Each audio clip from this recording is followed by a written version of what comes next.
do my face, and I've just had a shower and it's time to just get ready for bed, hey? I'm going to check that the sound is working again because, we had these issues. But I think I've got it sorted. And I also think that I can see chat now too. I think I've figured out how to do that. So look at me go. Where am I going to go? I think I've turned it off there. I need to go to my... Now I've moved it. I've just put it on my business page. All right. There I am. Let's check and see that I have sound. Yes, I do. All right. Be quiet now. Yeah. Check and see. And I have. Oh, look, it even puts the comments up the side. All right, sweet. Okay, so it's time to do hair and face and all the things that you do overnight. So, hi, everybody. It is bedtime, and I'm wearing a unicorn. That's what I got. I got me a unicorn. It says, roll me in glitter and call me a unicorn. Awesome. All right, so what my process is for getting ready for bed is I use a little bit of eye stuff for gentleness around the eyeballs, and I probably won't finish all of this with you, and I have these like face wipes and things that I use as well, but I usually use the face wipes first to clean off all the ick, right? I don't wear a lot of makeup, seriously. It takes me not even 3 minutes to put my face on in the morning. That's why, or usually it's if I'm going live, I'll put a face on. But generally speaking, it's got to be the yibby-gibbies, right? I don't wear a lot of makeup, but you get to see all the blemishes now and the bits that the makeup hides, and my boring old lips, and that's all right. One thing I do like is lipstick, right? I do like me a good shade of lippy, and sometimes I get a bit creative with my eyes, but what do you do? What's your nighttime routine? So it looks as though if I turn the chat on, so I'm trying all these new features now because I'm not working in between lives. I'm like, let's test out what this chat thing does. So it says new comments will be displayed here. And then I just went to the live and it looks like you guys are going to see them as well.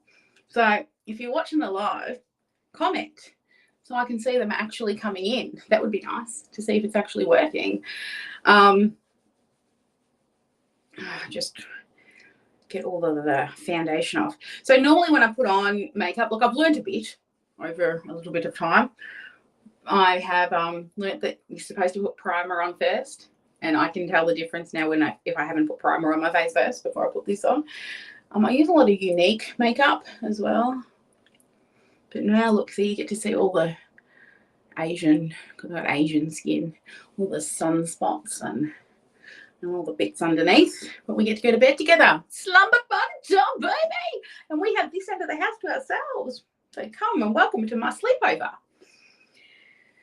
Oh dear. All right, one more because they're still disgustingly filthy. So, look, I don't know. I'm no makeup expert. Like I said, it takes me 3 minutes in the morning to put makeup on. I'm going to slap it on. If you're lucky, I'll put some. It was really nice to have a shower, actually. Here's a little hot tip for you. Not really, a little sneaky sneak. Is this morning, my first few lives, I still had my PJs on. I did. I just put on a scarf and a top, and I didn't have a chance to get inside and have a shower this morning until after, because my team was so busy trying to sort out things. I'm like, this morning I woke up, I'm like, let's do a workbook. Why not? And then my guy's like, oh, can I send it out via the bot? And I'm like, oh, I'll just send it in the email. And he's like, no. I'm playing with bots. I want to have a go at bots. And I'm like, okay. And so we've had a couple of issues with the bot because we weren't using that one. We're about to set up Dr. Sparkle. Hang on, I'll just wash this off.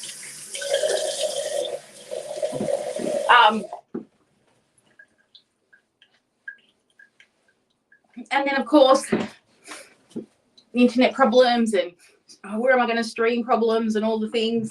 And then I do this kind of stuff. It's like the best way to get shit done. And I was talking to Anne-Marie before our first thing, and I was still working on the workbook this morning. So it was after the third or fourth live that the workbook was ready. And so now I use this, which is for your makeup remover for your lids, lashes, and lips, right? So I use this, but it always goes missing because my daughter steals it. I was hunting through the house for it. So I use this especially when I've used like mascara and I want to be gentle around my eyes because I'm getting old. Right. Before I used to just like rub them when you're in your 20s, you think you're like going to live forever and your skin's going to stay all supple and yummy forever. And as you get older, you start putting your eyes on and you realize that there's wrinkles, and then you realize that your skin's a lot looser than it used to be. Right? Who's hearing me? I have to say though, like my mum, she's given us good genes. I don't know my biological father, but my mum's given us good genes. We all age gracefully, she always says. My nan didn't have grey hair until she was in her like late 60s or 70s. I've already got grey hairs. So I don't know about that one. Maybe it's the Asian part of me that's giving me grey hairs. But yeah, very funny. All right, let's just wash that gently off. But what I brought for tonight was something a little bit extra fun because we like to sparkle here in the Sparkle World. So before bed, normally I do this on a weekend. I like to put a mask on, but check what I found. Glitter mask, right? How could you not say yes to some glitter? So that's what we're doing. We go on the glitter mask tonight. Come on out. Oh, it's stuck with the glitter. The glitter's clogging the hole. Oh my God, look at that. Can you see? All right, let's try and put some of this stuff on. It's coming out, baby. Oh, it smells divine. Come on out. All right, we'll just put it. Apparently, it's a peeling one, so I'm just going to put it across my nose. Oh my God, it smells so good though. Oh, yum. Let's unscrew it. I think the glitter's clogging the hole. All right, that'll be a bit better. Come on. Oh, maybe I haven't plugged the hole, like unplugged the hole enough. Poked it in the top. But I put the glitter mask on. How's that? How's that for Sparkle sleepovers? Welcome to the slumber party in the Sparkle house. Yeah, baby. So, like when I thought I'd share a story about when I first started my business, what was I doing?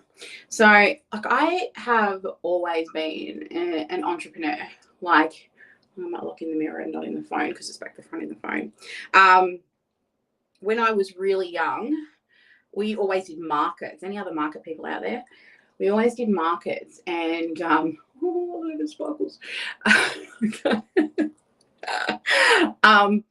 And with my grandparents, and see, they used to get me up really early, like crazy early, and we would go and line up down at the market gates because they always had to be the first in. Now, they had always had the same spot, like forever, right? Like wherever we first started doing markets, one day, let's just do there, and we'll do down here where all those yucky blackheads are as well.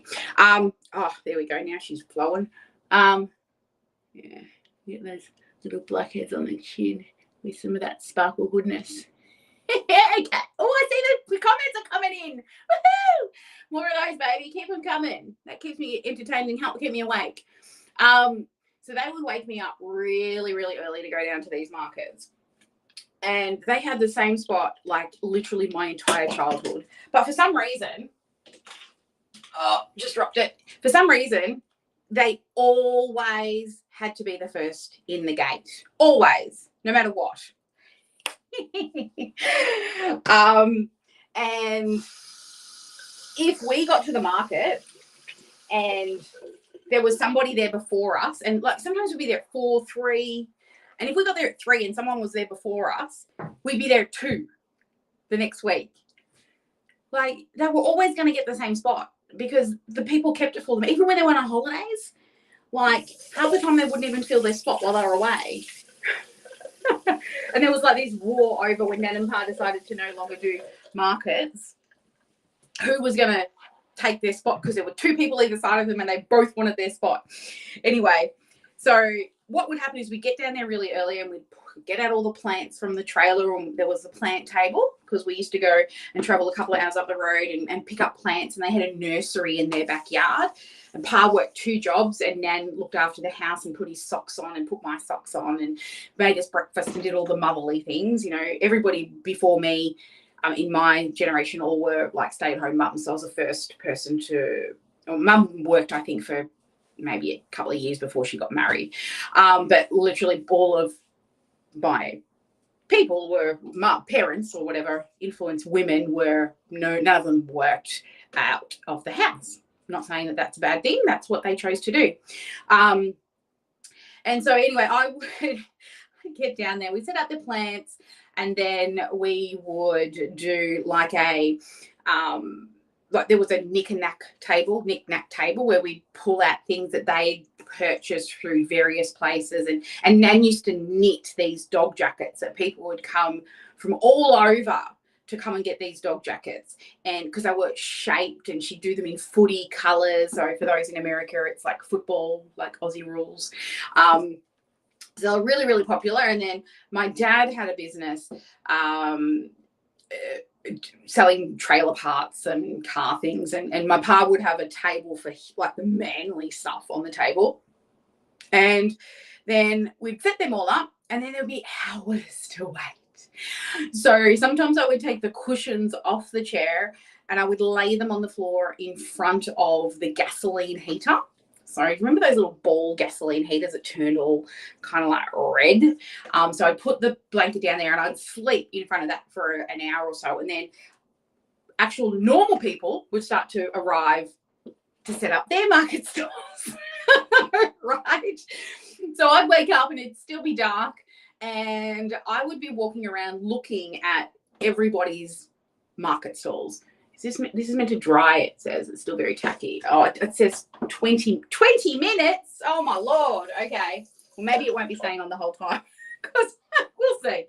Anyway, so we would walk around, and what I would do is I would find things that I thought were, oh, that looks like I could sell that for more money. So I would take my earnings from, I used to work in different market stalls and stands, one guy with clothes, and they'd all give me cash to come and help them at different times of the day. And then I would bring that to the market and I would buy things and I would put them on the table and sell them, mark them up while the people were still there and sell their things.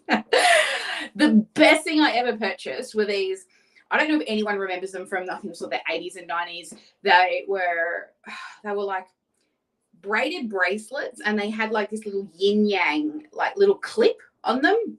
And this lady had a whole box of them, right? Massive box full of them. And so I said, how much for the box? And it worked out to be about, I don't know, 30 or 40 cents each, because I bought the whole box wholesale, right? That's what it is. Buy them in bulk. But the entrepreneur in me, and this was primary school. I was in probably grade 3, which I don't know how old that would be, like 7, 8, something like that. And I was literally, then I got into like selling jewelry and wherever I could find things. But I was selling these things on the school playground. At the local, I'd walk down to the local shops and walk around, and like I'd put a little table of bits out, and I would of course sell them at the market. And they came with 1, 2, or 3 colors. So of course, one color, even though they're all the same size, right? One color $1, two colors $2, and 3 colors $3. Why not? So I was, for a kid, I was raking it in with my big box of yin yang bracelets. And that's when I sort of realized that my efforts would generate me money. And then my nan taught me how to knit, and I would knit these coat hanger covers, because back then they used to have like these wooden coat hangers, and you'd end up with these like pokey bits in your shoulders. So I would knit coat hanger covers, and then I'd sell them at the market and have pretty coat hanger. It took me forever to knit one and sell them for nothing. But the point was I made things with my hands, and then I was able to sell them, and I started playing around with beads and jewelry and all of that. And then as I grew up, I've always tried to figure out a way to make extra money, regardless of whether I was working or not working. When I was literally too proud to go home and had no money and I couldn't feed myself, I was going to the local, like here in Australia, it's called the Salvation Army. It's like where you go and you get food and when you've got no money. So I would go there and I would eat, and then I would go and busk. I'd take my guitar down, I'd strum a few chords that I knew and I'd sing and I'd make, $20 to go buy dinner and alcohol because you're young, right? So I've always realized that my efforts and I think that might have come also from my grandparents because they really taught me about how to budget money. So I would get paid from the markets and does anyone know the envelope system? We would use a similar system, but they were like Milo tins, right?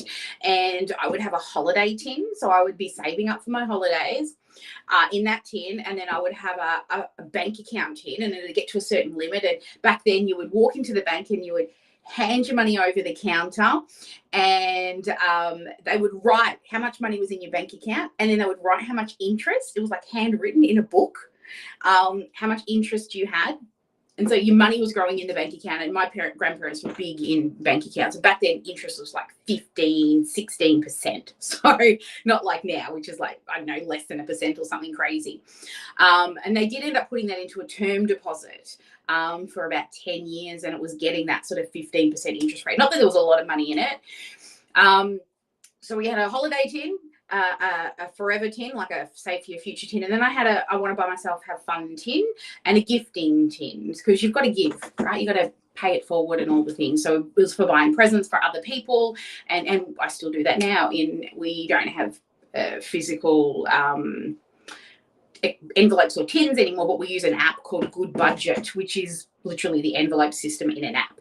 And we have a presents account and I have a dog account and I have a fuel account and a food account and a party account, which is, we call it entertainment, which is going out for dinner and buying alcohol and, those types of things. But I literally know how much I spend on the animals every year. I know exactly how much I've got to put away for every single bill we have. So probably every 2 years, I'll add up the last 2 years of bills.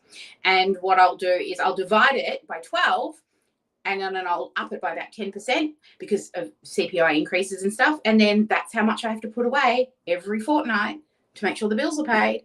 So we use our credit card all the time to pay for everything. And then at the end of the month, we can pay off the credit card and we get the points and we never get charged interest because why would you want to pay interest on a credit card? That's just stupid. But we like the points. So every year or so, the points allow us to fly. So lots of things, but I think it all really started with sitting with my grandparents at the markets and at the end of the markets counting. So we would count the money we made from the plants, the money we made from the knick-knack things, and the money that we made for the car parts. And then, of course, we pull out the profits and we bring the draw back down to a certain amount so there was change in it. And we knew what each of the departments were making at the market, including my money. And then I got money from helping a food place and also a clothing place. They would get really busy at certain times of the day and I could go in and help them. So that was before you were allowed to have a job because you've got to be 14 to get a real job. So lots of, like my daughter got a job at 8. She was delivering papers. That's the type of jobs. Like I believe, even though she's, we're better off than I was when we were a kid, she's working now. She's been working since she was 8 for somebody else. So I guess that was really my trip into entrepreneurship at a very young age. I realized that I could be really resourceful with my money. I could trade up as well. I could trade things for things to get more things. And even when I first started this business and I had no employees and I knew I needed help, I traded my services for help until I could afford to pay for the services. And thank you, Kat. Just saying, thank you, Kat.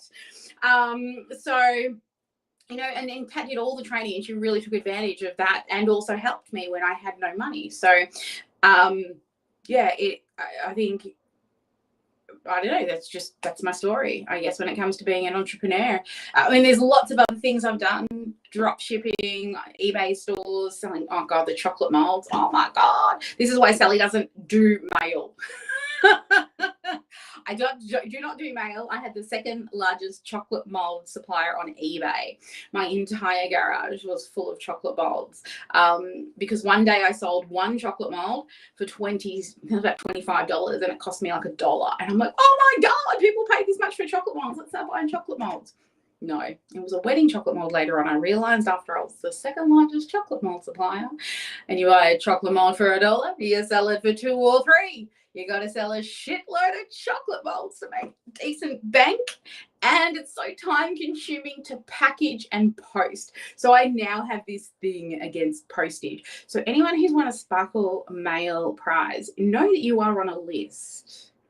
Right? You are on a list, and I always follow through with my Sparkle Mail, but it does not always come straight away. It's when the mail fairy comes, and she's not been well. So the mail fairy hasn't been in for a few months. So I haven't got mail for a few months, but you're on a list, okay? Just don't make me post. Please don't make me post. So there you go. Oh, it is. It's starting to get dry, look. Can you see? It says peel off slowly once dry. Well, there's not really much to peel though. It's like peeling off burnt, like when you got sun. Actually, I do like peeling off sunburned skin. Not that I get sunburnt very often. Oh, look at that. It's actually quite fun. See, the one I normally use, I only got this one for tonight because it sparkles and it was a bit of fun. Oh, it's like, oh, it is. It's like pulling off sunburned skin. Who likes to do that? Oh, yeah, there's a couple of wet bits there. That one bit around here needs to dry a bit more, I think. Yeah, I do actually. An ex-boyfriend of mine used to burn really, really bad, and I used to sit there and peel his sunburn because it was fun. And back when I was a kid, I was like a picker, so I would pick. I don't do that anymore. Because as you get older, you get a little bit more like, I don't want to ruin my skin. There you go. That's kind of a little bit of me. There's loads more about me, but I thought I might share my I guess where I sort of started my entrepreneurial journey. It was very, very young. You can always find a way to turn $1 into $2. There's always a way.